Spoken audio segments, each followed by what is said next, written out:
How do transitional cells relate to kidney cancer formation?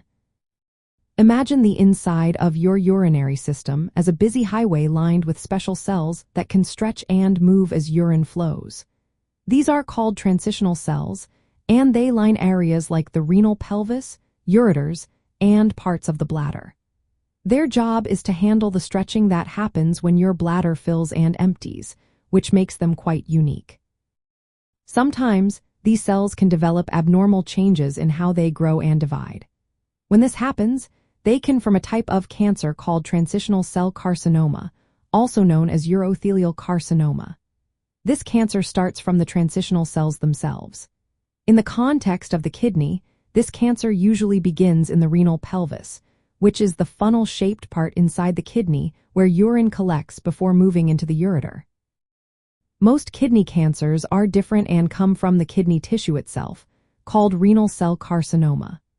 But about 10 to 15% of kidney cancers are actually transitional cell carcinomas that start in the lining of the renal pelvis. This distinction is important because these two types of cancer behave differently and often requiring different treatments. The process of cancer forming from these cells involves genetic and molecular changes that interfere with normal cell control.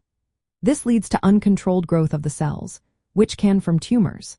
Factors like smoking or a history of bladder cancer can increase the chances of damage to the DNA in transitional cells, making cancer more likely. These cancers tend to be multifocal, meaning multiple tumors can develop at the same time in different parts of the urinary tract.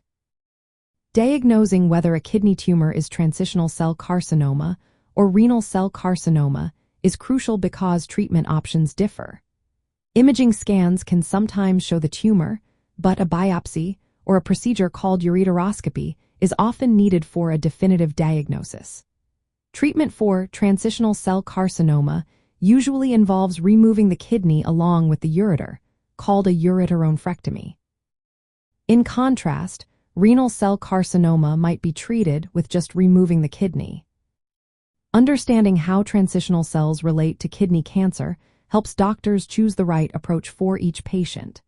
It also emphasizes the importance of early detection and tailored treatment strategies. If you have concerns about urinary or kidney health, talking to a healthcare professional is always the best step. Remember, each person's situation is unique, and personalized medical advice is key to managing health effectively.